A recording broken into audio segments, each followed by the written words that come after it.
I read the other day about a conversation a young teenage boy had with God. And the teenage boy was up late one night talking with the Lord about his favorite subject, girls. The boy began asking, God, why do you make girls so beautiful to look at? God answered, so you would love them, my son.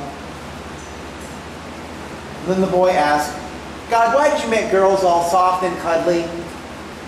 God answered, so you would love them, my son. Finally, the boy asked, well, God, why did you make them so dumb? And God answered, so they would love you, my son.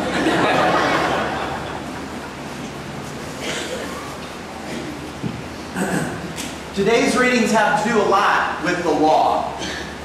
The law of Moses and Jesus talking to the Pharisees and the scribes about the purification. Let me back up a little bit. Do we have any golfers in here? We have a golf course across the way. Okay, we've got at least one person. Okay, all I have to do is this. And everybody knows what I'm doing. I'm pretending to swing a golf club. But anybody who plays golf knows that I did it very badly. Bad form. I didn't align my hips and my shoulders and use my feet properly. You see, golfing is like that. Every golf professional, if he's worth his weight, will have a coach. And everybody knows that there are certain laws that you must follow in order to hit the ball straight. You've got to have it just so. You've got to do it just right. Sometimes you get lucky, even if you don't follow the rules of golf. Why are the rules there? To take away the fun of golfing? No. The rules and the laws of golfing are there to help us do exactly what we're supposed to do, which is hit the ball far and straight.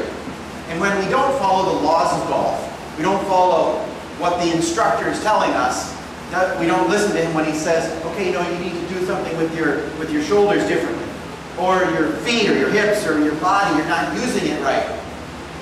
He is telling us we're doing something wrong to help us. He is telling us, okay, you're not following proper form. Now, can you get away with it without following the proper form?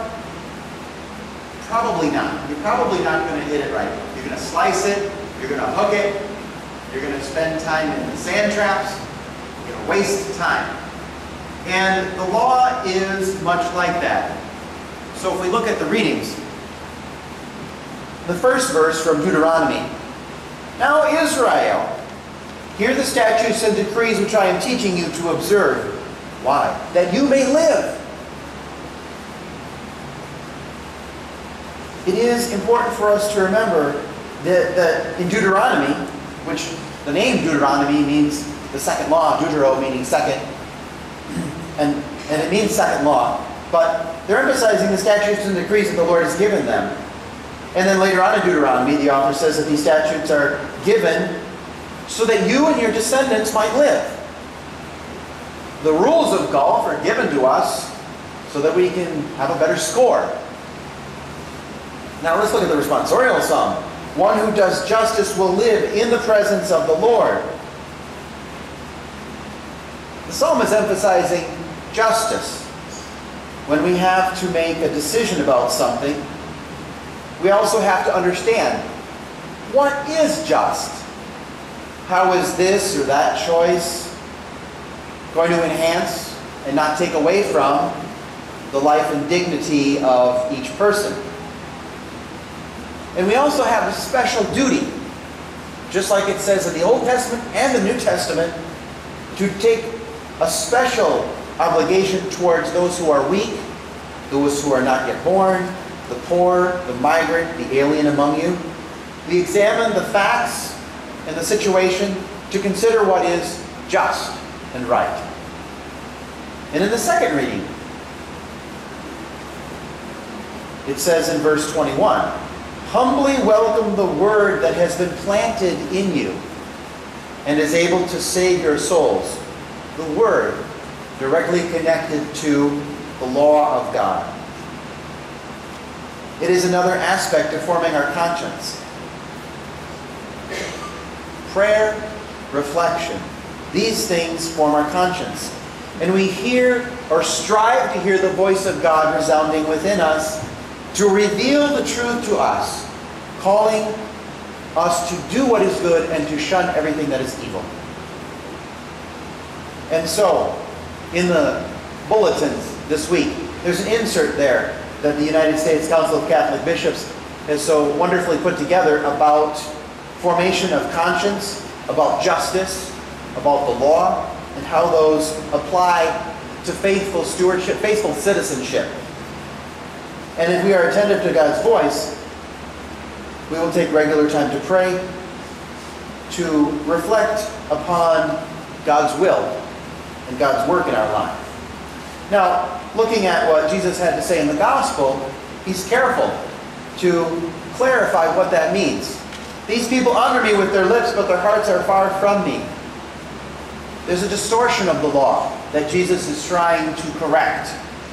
The law that is not serving the purpose of law, but in a sense getting in the way. Jesus is referencing Isaiah when he says that. They honor me with their lips, but their hearts are far from me. And now, conscience formation, it's not about going through the motions. It's not about mindlessly following what the church teaches. It's about searching for evidence to support a decision. It's about taking seriously our obligation to do what is good and what is right by forming our consciences. And someone will say, well, I did this and I followed my conscience. But they were committing a crime, and they said they were following their conscience. What's wrong there? Their conscience is not well formed. They have a deformed conscience.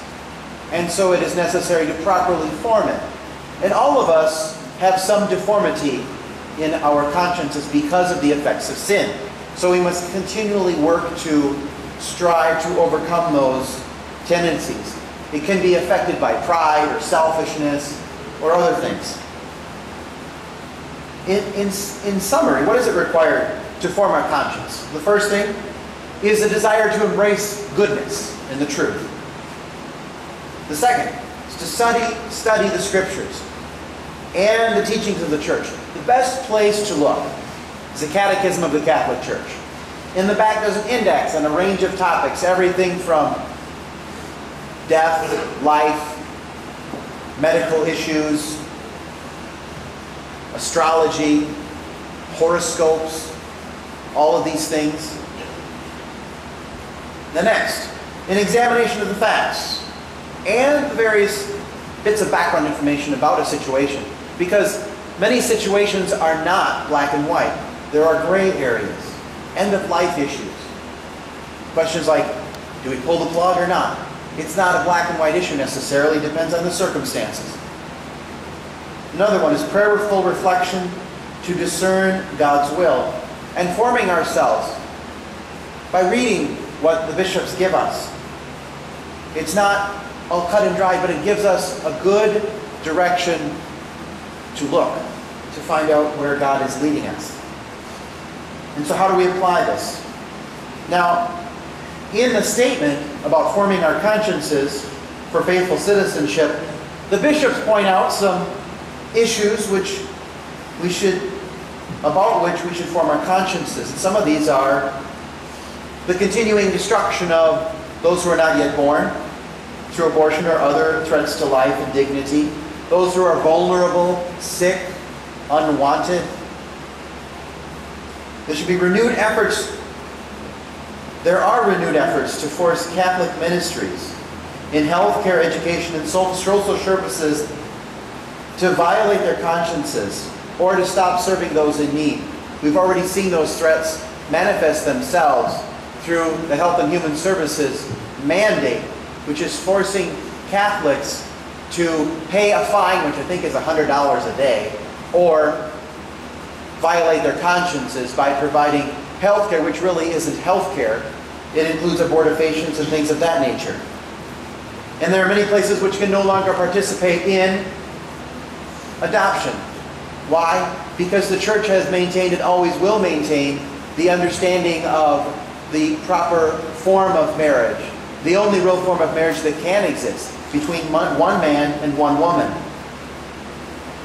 And there are efforts out there to redefine what God has set up and nature has verified regarding that institution.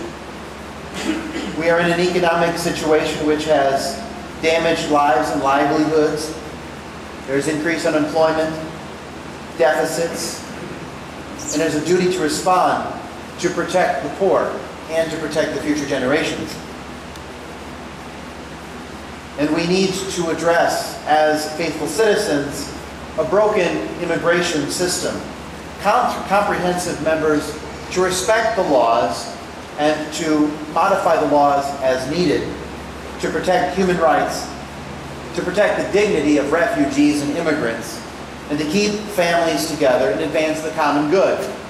It's really tough for me because I've heard people making comments negatively about immigrants, and I'm working with immigrants all the time. In fact, I'm working with the immigrants as much or more than I am working with the people here in Owen. And I hear people making negative comments, and then I hear the immigrants talking about, "Father, could you offer this Mass for my cousin Jose?" And I go, "Why?" "Well, he was assassinated along with his sister in a gunfight with the mafia." And I was realizing why some of them are here. Because it's easier for them to be here illegally than it is for them to be in Mexico legally, risking their lives in between a battle between the police and the mafia. Some of whom, as far as the police go, are actually siding with the mafia. So you don't even know who you can trust. And it's difficult to see that. And so my heart goes out to them as I see the difficult situation they're in. And I find it difficult when I hear people criticizing the circumstances under which they live illegally. Another issue that we need to address as faithful citizenship is war, terror, violence, and that brings about moral questions, the moral cost of force, particularly regarding things that are happening in the Holy Land, things that are happening in the Middle East. So take a moment to read that insert from the bishops, Forming Consciences for Faithful Citizenship. It's also available on the website. It's not so much about politics as it is about fundamental rights and values. It's about life and death, war and peace. We ask the Lord to let our faith shape our position, our politics. Let our faith form our politics and not the other way around. We need to join together to act with a properly formed conscience in this year, as always, as faithful citizens. We ask God to guide us as He guided the chosen people by giving them the law and the prophets to continually guide them. We also ask that the Lord would guide us so that we would not distort the law or our understanding of it as the Pharisees did. We ask that our consciences be formed so that we might do all and only that which is good for the praise and glory of God's name.